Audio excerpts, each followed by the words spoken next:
Hello students, कैसे हो सभी। I hope you all are fine. आज इस वीडियो के अंदर हम डिस्कस करने वाले हैं what is the meaning of independent events. अब इंडिपेंडेंट इवेंट होता क्या है, कैसे हम इसको फॉर्मूला यूज करेंगे इसका, और क्या हमें फॉर्मूला याद रखने की नीड भी है, नहीं है, और डेफिनेटली नहीं है। इंडिपेंडेंट लॉ आपका जो लास्ट टॉपिक था दैट इज डिपेंडेंट लॉ, या आप कह सकते हो कि विदाउट रिप्लेसमेंट वर्क हो रहा था, या हमने उसको मल्टीप्लीकेशन लॉ का भी नाम दिया था। उसी का ही एक सब टॉपिक कह सकते हो, या उसी का सेकंड पार्ट है, जहां पे सिर्फ एक कंडीशन बदली जाएगी और क्वेश्चन की स्टेटमेंट पूरी की पूरी चेंज हो जाएगी, जहां पे वो विद रिप्लेसमेंट वर्ड का यूज कर देगा। तो इस चीज को हाईलाइट आप लोग यहां पे कर सकते हो। इंडिपेंडेंट इवेंट्स का क्वेश्चन आ जाए या विद रिप्लेसमेंट का क्वेश्चन आ जाए, वो क्वेश्चन सीधा का सीधा टारगेट करेगा आपके कंडीशनल प्रोबेबिलिटी को, और किस तरीके से अप्लाई करना है वो मैं आपको बताता हूं। अब सबसे पहले कि इंडिपेंडेंट इवेंट्स होता क्या है, और उससे पहले सबसे इंपॉर्टेंट बात, वेलकम टू गेट स्मैशर्स। मेरा नाम है अंकित रोड़ा।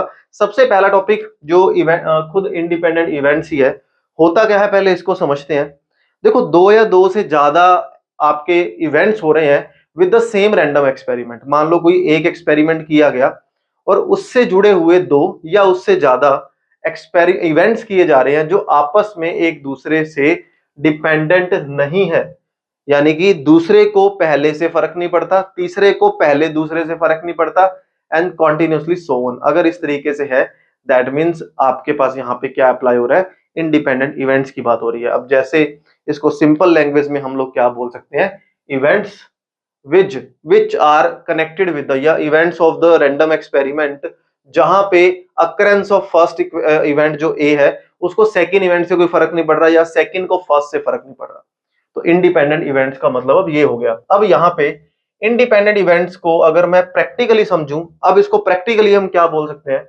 हमने मल्टीप्लीकेशन लॉ के अंदर क्या देखा था कि A intersection B is equal to, हम लोग क्या लिखते थे, पी ऑफ ए इंटू में P of B by A, या फिर हमने ऐसा भी लिख दिया था ना इसको, पी ऑफ बी इंटू में P of A by B, यानी कि ए के होने की प्रोबेबिलिटी मल्टीप्लाइड बाय बी के होने की प्रोबेबिलिटी ए के चलते हुए, या बी के होने की प्रोबेबिलिटी मल्टीप्लाइड बाय ए के होने की प्रोबेबिलिटी बी के चलते हुए। बट यहां पे सिर्फ एक विद रिप्लेसमेंट वर्ड लिख देने से क्या होगा, आपका जो इंडिपेंडेंट इवेंट्स होंगे वहां पे हमेशा प्रोबेबिलिटी ऑफ, वहां पे हमेशा क्या होगा, probability of A slash B हमेशा प्रोबेबिलिटी ऑफ ए के इक्वल होगा, और probability of B slash A हमेशा प्रोबेबिलिटी ऑफ बी के इक्वल होगा। क्लियर। तो ए स्लैश बी की प्रोबेबिलिटी हमेशा बी स्लैश ए के इक्वल होगी, बी स्लैश ए की बी के इक्वल होगी। और उसके पीछे रीजन क्या है कि ए की प्रोबेबिलिटी को बी से कोई फर्क ही नहीं पड़ रहा, बी की प्रोबेबिलिटी को ए से कोई फर्क नहीं पड़ रहा, तो कुछ स्लैश लगाओ या ना लगाओ उससे कोई फर्क नहीं पड़ता है जहां पे। और एक चीज यहाँ पे एक और नोट करना, मैं इसको इस तरीके से भी हाईलाइट कर सकता हूं कि जहां पे P of A intersection B direct लिखा जाए P of A into P of B, यानी कि मल्टीप्लीकेशन लॉ के अंदर कंडीशनल प्रोबेबिलिटी का यूज हो ही नहीं रहा, A स्लैश बी या B स्लैश ए यूज ही नहीं हो रहा, that is known as the independent event. एक छोटा सा एग्जांपल करते हैं, फिर आपको अच्छे से क्लियर होगा, then will jump to the 2-3 examples जहां पे हम लोग डिस्कस करेंगे कि किस टाइप के क्वेश्चंस यहां पर आने वाले हैं। और बहुत सारे स्टूडेंट अभी भी मुझे कमेंट कर रहे हैं, स्पेशली वीडियोस के अंदर। ये कमेंट मैंने लास्ट 2-3 दिनों में बहुत देखे कि सर क्वेश्चंस की प्रैक्टिस कराओ, आप तो सिर्फ 2 या 3 ही क्वेश्चन करवा रहे हो। मैं उन सभी को बताना चाहूं, शायद आपने स्टार्टिंग से वीडियो नहीं देखी, जिस भी टॉपिक पे हम लेक्चर कर रहे हैं उसी टॉपिक के ऊपर हम 2 दिन लाइव जाते हैं विद क्वेश्चंस प्लस न्यूमेरिकल्स, जो मैं आपको प्रैक्टिस के लिए देता हूं। नेक्स्ट डे हम लाइव क्लास के अंदर डिस्कस करते हैं, जो आपको एक दिन पहले मिल जाती है। तो अगर आपको लगता है कि क्वेश्चंस, जो सबके मन में डाउट है कि क्वेश्चंस कहां से करें, मेरिट सीकर्स चैनल पे लाइव में जा रहा हूं, लिंक आपको डिस्क्रिप्शन में हर वीडियो के नीचे मिलेगा, गेट स्मैशर्स पे भी, मेरिट सीकर्स पे भी, तो ये अपना डाउट क्लियर करेंगे। तो P of A intersection B क्या होगा, P of A into P of B। अब एक चीज बताओ, अगर P of A intersection B P of A P of B के इक्वल हो गया तो हुआ क्या, यहाँ पे तो मल्टीप्लीकेशन लॉ लगा, और मल्टीप्लीकेशन लॉ के अंदर एक चीज देख रहे हो, इन दोनों इवेंट्स को ही तो इंडिपेंडेंट इवेंट्स बोला जा रहा है, इन दोनों इवेंट्स को ही तो इंडिपेंडेंट इवेंट बोला जा रहा है। और सबसे बड़ी गलती यहां पे हमने नहीं करनी, इंडिपेंडेंट, डिपेंडेंट और एक्सक्लूसिव ये तीनों अलग अलग चीजें हैं, ठीक है ना, ये तीनों अलग अलग चीजें। अब एक क्वेश्चन करके देखते हैं, उसके बाद मैं चाहे इसको भी हाईलाइट कर दूंगा। जैसे मान लो 2 रेड बॉलें हैं, 3 ब्लैक बॉल्स हैं। अभी तक जो हमने क्वेश्चन पढ़ा वो पता क्या था, उसने बोला 1 बाय 1 2 बॉल्स निकाली गई, वो पहली बॉल रेड हो और दूसरी ब्लैक हो, हमें इसकी प्रोबेबिलिटी बतानी है। तो हम लोगों ने अभी तक क्या किया कि पहली बॉल तो रेड है, दूसरी बॉल ब्लैक है, यानी कि इनका इंटरसेक्शन ही हो गया। पहली बॉल रेड आने की प्रोबेबिलिटी 2/5, दूसरी बॉल ब्लैक आने की प्रोबेबिलिटी 3/4, क्योंकि टोटल में एक कम हो जाएगा। तो आंसर मेरे पास क्या निकल के आ गया, यहाँ पे 3/10 इज द करेक्ट आंसर। लेकिन अगर मैं यहाँ पे विद रिप्लेसमेंट लगा दूं, यहाँ पे क्या हो रहा है, विदाउट रिप्लेसमेंट हो रही है। अभी तक क्या हुआ, 1/1 विदाउट रिप्लेसमेंट। लेकिन अगर मैं विद रिप्लेसमेंट लगा दूं, P ऑफ R भी कर दूं, और मैं ऐसा बोलूं कि पहली बॉल रेड आ रही है 2/5, दूसरी बॉल ब्लैक आ रही है दैट इज 3/5, क्योंकि टोटल को तो फर्क ही नहीं पड़ा। तो आंसर मेरे पास क्या आ जाएगा, 6/25। और ये मेरे पास क्या हो जाएगा, विद रिप्लेसमेंट का केस हो जाएगा। अब आप इसको विद रिप्लेसमेंट बोल दो, सिंपल लैंग्वेज के अंदर आप इसको इंडिपेंडेंट इवेंट बोल दो। इन दोनों को घूम फिर के बात एक ही है, घूम फिर के बात एक ही है। हाँ, एक चीज का ध्यान रखना, अगर क्वेश्चन ऐसा होता कि find that one of the ball is red, one of the ball is black, तो अब इसने ये नहीं बोला ना पहली रेड हो या दूसरी ब्लैक हो। तो यहां पे अब केसेस बनेंगे, हो सकता है पहली बॉल रेड हो दूसरी ब्लैक हो, ऐसा भी तो हो सकता है कि पहली बॉल ब्लैक हो दूसरी रेड हो। अब इन दोनों की प्रोबेबिलिटी ऐड की जाएगी। अगर पहली रेड है तो मतलब 2/5, और अगर दूसरी ब्लैक है 3/5। टोटल को फर्क नहीं पड़ रहा ना, विद रिप्लेसमेंट हो रहा है। पहली ब्लैक आने की प्रोबेबिलिटी 3/5 और दूसरी रेड आने की प्रोबेबिलिटी 2/5। तो 6 + 6 आंसर कितना आ गया, 12/25 इज द करेक्ट आंसर। तो आई होप आपको टॉपिक समझ आया होगा कि what is the meaning of independent events, कैसे इसको हम डिस्कस करेंगे। अब जो एक छोटा सा डाउट है, कई स्टूडेंट्स ये लाइव क्लास के अंदर भी इस चीज को कर रहे थे, मैं यहीं पे करेक्ट कर देता हूं। एक्सक्लूसिव और इंडिपेंडेंट को एक चीज समझ रहे हैं, ये गलत है। मैंने आपको एक्सक्लूसिव की डेफिनेशन पहले ही प्रोबेबिलिटी के अंदर क्लियर कर दी।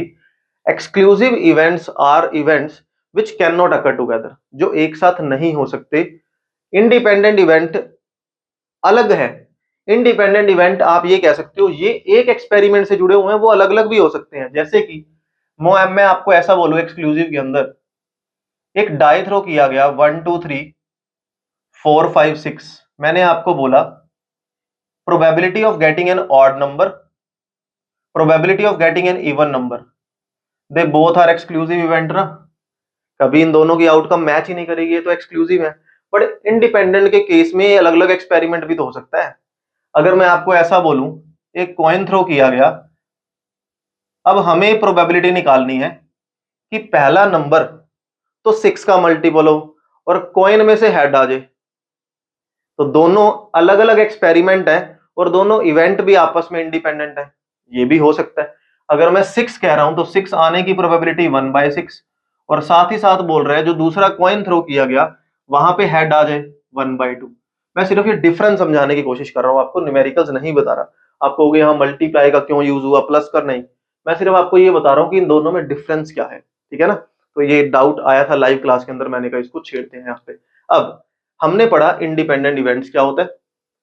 अब यहाँ पे कुछ एक न्यूमेरिकल्स करके देखते हैं। 2 टॉपिक मैंने नोट्स के अंदर ऐड किए, और जैसे मैं आपको नोट्स पहले भी प्रोवाइड कर रहा हूँ, डिस्क्रिप्शन बॉक्स के अंदर आपको इसके नोट्स जो वो मिल जाएंगे। यहाँ पे मैंने एक चीज हाईलाइट की हुई है। सबसे पहला पॉइंट मैंने हाईलाइट किया हुआ है यहाँ पे, probability that none of the event happen. Probability ये शॉर्टकट है, जब इस तरह के क्वेश्चन आए तो आप इनको सीधा यूज करोगे। जब भी ऐसी प्रोबेबिलिटी आ जाए कि कोई भी इवेंट नहीं हो रहा, कोई भी इवेंट नहीं हो रहा, तब आप क्या करो, मान लो 3 इवेंट है P1 P2 P3, तो P1 के आने की प्रोबेबिलिटी 1 में से माइनस, P2 की 1 में से माइनस, P3 की 1 में से माइनस। क्योंकि अगर तीनों इवेंट नहीं हो रहे, यानी कि पहला भी नहीं हो रहा, दूसरा भी नहीं हो रहा, तीसरा भी नहीं हो रहा, और इसको मैं ऐसा भी तो लिख सकता हूं, P of A intersection B intersection C is equal to P of A multiplied by P of B और multiplied by P of C। आप ये ABC को आना मत समझो, इसको ना आना समझ लो। मैं ऐसा ही कर देता हूं, A भी ना आए, B भी ना आए, C भी ना आए, मल्टीप्लीकेशन ऑफ ए के ना आने की प्रोबेबिलिटी, बी के ना आने की और सी के ना आने की। और मैंने 1 में से माइनस क्यों किया? क्योंकि ये इसके आने की प्रोबेबिलिटी दे रखी थी, 1 में से मल्टीप्लाई करके तीनों के ना आने की हमने मल्टीप्लीकेशन कर दी। ये तो प्रोबेबिलिटी की बात हो गई। अब एक फॉर्मूला ऐसे मैंने और मेंशन किया हुआ है कि एटलीस्ट 1 निकालना पड़े, एटलीस्ट 1 निकालना पड़े। अब यहां पे फॉर्मूला मेंशन किया हुआ है मैंने कि 1 में से माइनस कर दो, है probability that at least one of the are event happen. वो कह रहा है कोई भी एक इवेंट हो जाए। आप एक काम करो, कोई भी एक इवेंट होने का मतलब है कोई भी नहीं हो रहा, मान लो फॉर एग्जांपल 3 इवेंट है, तो कोई भी इवेंट नहीं हो रहा कैसे निकालोगे? ऐसे ही निकालोगे ना, अभी बताया मैंने, उसको 1 में से माइनस कर दो। क्योंकि अब आपने सारों के ना होने का केस निकाल लिया, 1 में से माइनस कर दिया, तो क्या आंसर आएगा? कोई ना कोई तो हो रहा होगा। तो ये बेस्ट अप्रोच बताई हुई है कि कैसे हम क्वेश्चन के अंदर यूज करने वाले हैं। 1 बाय 1 3 एग्जांपल्स हैं, यहाँ पे डिस्कस करते हैं कि क्या हमें एग्जांपल में समझाने की कोशिश कर रहा है, सो दैट अपना टॉपिक यहाँ पे स्ट्रॉन्ग हो पाए। अब देखो क्वेश्चन नंबर 1 आपकी स्क्रीन के सामने ही है। कहता है the probability of student a passing the examination is 3/7। एक स्टूडेंट है ए, वो किसी एग्जाम में पास हो जाता है, उसकी प्रोबेबिलिटी 3/7 है। बी पास हो जाता है, उसकी प्रोबेबिलिटी 5/7 है। ठीक है ना? हमें कहता है assuming that two event A passes and B passes are independent, मतलब ए के पास होने को बी को फर्क नहीं पड़ रहा, बी के पास होने को ए को फर्क नहीं पड़ रहा। ठीक है ना? अब हमें कहता है only A pass the examination. Probability निकालनी है कि सिर्फ ए एग्जाम को पास करे। अगर ए सिर्फ एग्जाम को पास करेगा, इसका सीधा सीधा मतलब क्या है? ए तो एग्जाम को पास कर रहा है पर बी नहीं कर रहा, क्योंकि हमने निकालना है सिर्फ ए पास करे। ए के पास होने की प्रोबेबिलिटी 3/7, बी के पास ना होने की प्रोबेबिलिटी क्या होगी? अगर ये पास होने की 5/7 है, पास ना होने की तो 2/7 हो जाएगी ना। यानी कि ए पास हो रहा है और बी पास नहीं हो रहा, क्योंकि हमें ए के पासिंग एग्जामिनेशन चाहिए। तो 3 2 7, सॉरी 3 2 6 और 7 7 49। ऐसे इसी का सेकंड पार्ट है जो वो कहता है only one of them will pass. कोई भी एक पास हो जाए, हो सकता है ए पास हो जाए बी पास ना हो सकता है ए पास ना हो बी पास हो जाए। इसको ये मत समझ लेना पहले नंबर पे कौन आ रहा है, नहीं, ये इधर भी लिख दो, उससे क्या फर्क पड़ने वाला है। यहाँ पे हम सिर्फ ये देख रहे हैं ए पास हो साथ ही साथ बी ना पास हो, ए पास ना हो साथ ही साथ बी पास हो जाए। Only one of them will pass the examination. या तो ए होगा या बी होगा, बस। अगर ये ऐसा बोलता ना कि बोथ विल पास या आइदर वन विल पास, तो आप यहाँ पे क्या ऐड कर देते पी ऑफ ए बी, कि दोनों भी तो पास हो सकते हैं। तो यहाँ पे ए के पास होने की प्रोबेबिलिटी कितनी है? 3/7। बी के फेल होने की 2/7, 1 में से माइनस करके। ए के फेल होने की 4/7 और बी के फेल होने की, सॉरी बी के पास होने की 5/7। तो आंसर क्या आ गया हमारे पास? 3 2 6 प्लस में 20, that is 26/49 is the correct answer. तो ये था हमारा क्वेश्चन नंबर 1। आई होप अच्छे से क्लियर हुआ। क्वेश्चन नंबर सेकंड और थर्ड के बारे में भी बात करते हैं। देखो, हर रिकॉर्डेड लेसन के अंदर मैं 2 या 3 ही क्वेश्चन आपको करा रहा हूं, और सब जानते हो कि लाइव क्लास के अंदर हम लोग क्वेश्चन डिस्कस कर रहे हैं। ठीक है ना? रिकॉर्डेड लेसन हम यूज कर रहे हैं सिर्फ और सिर्फ कॉन्सेप्ट्स को क्लियर करने के लिए। क्वेश्चन नंबर सेकंड है, a student takes examination in the 4 subject A B C D. A B C और डी, वो 4 सब्जेक्ट में एग्जाम देता है। Chance of passing in A are 4/5। A में पास हो जाएगा 4/5 प्रोबेबिलिटी है, बी की 3/4 है, और सी की प्रोबेबिलिटी है 5/6 और डी की प्रोबेबिलिटी है 2/3। इन एग्जाम में पास होने की प्रोबेबिलिटी ये दे रखी है। हमें कहते हैं to qualify the exam he must pass in A. इसको ए में पास होना ही पड़ेगा, and at least other in the two, at least 2 in the other, यानी कि ए तो फिक्स है। अगर एग्जाम पास करना है तो ए तो पास करना पड़ेगा, और इन तीनों में से कोई भी 2 एग्जाम पास कर ले तो वो पास हो जाएगा। प्रोबेबिलिटी बताओ कि वो पास हो गया। देखो केस कैसे बनेंगे, ऐसा हो सकता है कि ऑब्वियस सी बात है वो ए में तो पास होगा ही होगा। इनमें से किस किस 2 सब्जेक्ट में वो पास हो सकता है? बी में हो जाए, सी में हो जाए, डी में फेल हो जाए, तो भी वो पास काउंट होगा। ए में कंपलसरी है, बी और डी में पास हो जाए, सी में ना हो तब भी वो पास होगा। अच्छा, ऐसा भी हो सकता है कि वो ए में पास हो जाए, सी डी में पास हो जाए, लेकिन बी में ना हो, तब भी वो पास हो जाएगा। एक केस अभी और भी पेंडिंग है। ऐसा भी तो हो सकता है ना यार, वो चारों में पास हो जाए, तब भी तो वो पास ही होगा, ऑब्वियस सी बात है। तो यहाँ पे हम लोग क्या कर देंगे, ए के पास होने की अगर 4/5 है, फेल होने की प्रोबेबिलिटी कितनी हो गई, यहां मैं फेल होने की लिख रहा हूं, ठीक है, 1 में से माइनस कर दो 1/5। बी के फेल होने की प्रोबेबिलिटी 1 में से माइनस कर दो, सी, बी सॉरी 3/4 था ना, तो 4 - 3 1/4 आएगा यहाँ पे। सी के फेल होने की 1/6 और डी के फेल होने की 1/3। तो यहाँ पे हम लोग कैसे करेंगे, ए अगर पास हो जाता है ए में तो 4/5, बी में पास हो जाता है तो 3/4, सी में पास हो जाता है तो 5/6 और डी में पास नहीं होता तो प्रोबेबिलिटी कितनी है, 1/3। ये इनके पास ना होने की है, इन शॉर्ट फेल होने की है, ठीक। प्लस ये तो हो गया फर्स्ट केस, ए में पास होने की 4/5, बी में पास होने की 3/4, सी में ना होने की 1/6 और डी में पास होने की 2/3। थर्ड केस, ए में पास होने की 4/5, बी में फेल होने की 1/4, सी में पास होने की 5/6 और इधर 2/3। ये हमारा थर्ड केस हो गया। और लास्ट केस क्या हो जाएगा, ए बी सी डी चारों में पास हो जाएगी, यानी कि 4/5 इंटू 3/4 इंटू 5/6 इंटू 2/3। तो ये हमारा क्वेश्चन नंबर 2 था। कैलकुलेशन कर लेंगे, कैलकुलेशन इज योर वर्क।